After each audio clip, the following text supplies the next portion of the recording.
Hi everybody. Hello, I'm Ryan. I'm Bethany. And we are Ryan and Bethany Board Game Reviews. And today we're going to be talking about Museum Suspects. This is designed by Phil Walker Harding and is published by Blue Orange Games. So basically what we've got here is a museum heist. You're in the museum, you hear the alarm go off. Who could it be? You have all these suspects, you have all these different rooms, one suspect in each room.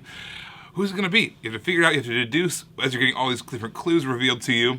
But you know what? There's a chance that some people escaped also. So, you got to figure all that out. Let me show you how it works. Alright, here's our setup for Museum Suspects. Now we have 24 characters in the game. What we're going to do is we're going to lay out 16 of them in a 4x4 grid. We actually have 8 of them back in the box. Those are all kind of represented by this tile here, which is the ones that have escaped. What we're trying to do is we're trying to figure out which one of these suspects is the one who actually committed the crime. There's 8 different pieces of information that we're going to be given based off of these cards along the sides here. And each one of those cards basically represents a category. So here we have representing what shirt the culprit was using. So what we're going to do is we're going to shuffle up that category. We're going to put one of those clues there, and we're going to put the rest away. In addition to specific things about the culprit, there's positions on the board. So for instance, we have this category here, which has which column were they not in. So you're going to shuffle that up, and you're going to put one of those clues out there as well. And now we can actually start the game. All players are going to have a pencil as well as a clue book here. It's going to represent all the different categories, all the different options in each one of the categories.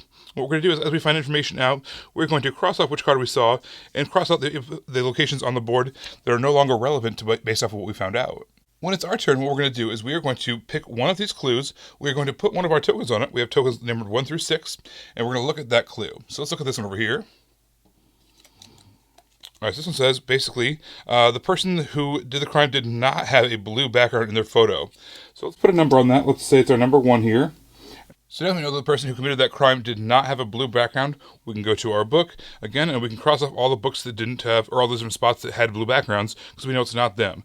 So for instance, we've got this turtle over here, we've got somebody over here, one there, and one there. We can cross all those off on our books. It's going to tell us some more information and kind of narrow things down. But every turn we also need to make a guess of who we think the culprit is. So what we're going to do is, knowing that what little information we have to take a bet. So we're going to take our 2 token or whatever token we want and put it on someone. You know, it might be this person here. They look pretty sketchy. And we know that they don't have a blue background, so there's a chance they're still in the mix.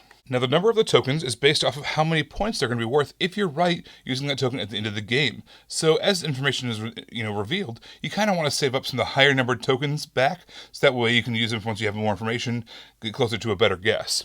However, what if you come across a situation like this? Someone has already used that clue over there, and they used a 5 on that clue. Well, you know what? We really want that piece of information as well, but in order for us to use it, we need to use the same number or higher number clue than they used. So let's do it. Let's go ahead and pay our 5. So we can look at this. We know now that the culprit did not have on a pink shirt. So we can go back to our board and we can cross off all the people who had pink shirts because they are not the culprit. As the game goes on, we're going to have more and more information out there. We're going to have a bunch of clues that we've looked at. We've hopefully been able to cross off a lot of different spots on our board, and we've narrowed down to just a couple of different individuals. After 6 rounds, we've looked at all the clues that we're allowed to look at. We've made a lot of our bets based off of the tokens that we had here, and now it's time to reveal all the information and figure out who the actual culprit was. There's basically 3 different outcomes that can happen. The first one is there's one suspect tile remains face up after you've kind of removed all the ones that are no longer viable, and that is the thief. Now, the players who correctly suspected this individual and put their tokens on there, they add up all their tokens, and that's how many points they're going to get. Whoever has the highest total wins the game. There's also a chance that the thief was not among the 16 suspects. They have escaped the museum, in which case, it goes back to this tile. Whoever has the most amount of tokens on that tile adds them up, and whoever has the most amount of points wins the game. There is a third possible scenario, in which case there are several suspect tiles that are still left up on the board. These are all the thieves. Players who suspected one or more of those individuals add up the value of their tokens placed on the thieves, and they add a point for each thief they correctly suspected. The player with the most points wins the game. So there's 3 possible scenarios. If there's ever a tie, the players share the victory. If no one made correct suspicions about who the culprit was, you'll need to train a little more to become a great detective. Play another game to prove your prowess, the rulebook says. In a lot of deduction games, sometimes you can make a mistake in the very beginning, like by setting it up and you set up something wrong. and all of a sudden everything is screwed up for the rest of the game, or a player can make a mistake and then it also messes everything up. And this game kind of eliminates that. You really can't make that mistake. You can intentionally make it impossible for somebody to get a clue, which is how I like to play, but you can't, like, you eliminate players from being able to screw up the deduction of that. And I really thought that was a really good thing to do, because it's so frustrating when you play a game that needs deduction like this and somebody else messes it up for you, and you would have had it right if that person didn't do that, and they mess up the whole game. This game doesn't have that problem. I like how the clues kind of reveal themselves. Every action, every turn, you're going to be able to place a bet, as well as try to figure out one of these clues. So what you're doing is you have to pay for these clues essentially. But what if some of the clues you really wanted to know about, somebody got some good information on one of these clues and they're really smug about it? If you want to get that same information, you got to pay up. So maybe you have to either pay the same or higher amount in tokens than they did. So it gets to this point where maybe you should go get some different information, or you got to pay up. That might affect your end game score, because then you can no longer use that token to have one of those bets that you think is a sure thing of who you're betting against or who you think is the culprit. So I think that the way that the clues kind of came out was nice.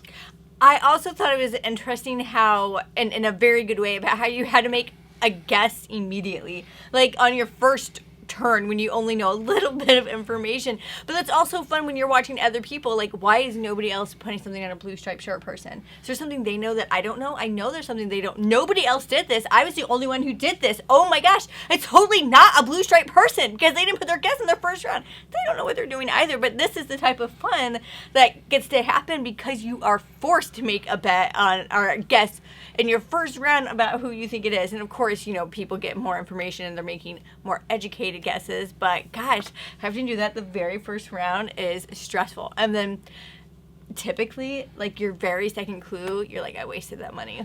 Totally wasted You've that. already found new information. You're It's like, that was yep, that was not it. Especially when you're like really confident, throw like a higher number too. Like Yes. Nope. Yeah.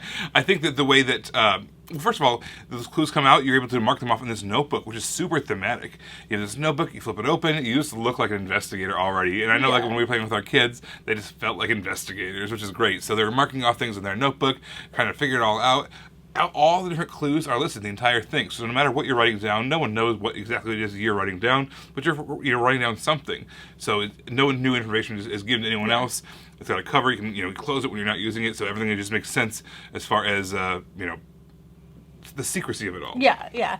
This was just a great family-style deduction game. I mean, if your family, or if you know people who like Clue, but you're like, ugh, let's do something better, this is it. We have found the game for you. This is the game you want to introduce your family to, that gives you that same feel of trying to go places, trying to figure out what's happening, but without it being Clue. Yeah, it had those, like, a little bit of Clue aspects. Yeah. Had a little bit of that Guess Who kind of thing going on. Yes. But at the same time, it was this really great anthropomorphic animals, this great art, this cute theme. Everything about this thing just kind of worked for our family. It's just one that I think that your family's going to like too. Everybody, thank you so much for watching it. Don't forget to subscribe so you can see our videos as they come out. Until then, you can follow us in all of these places. And you guys, thanks for watching, and we will see you next time. Bye. Guys.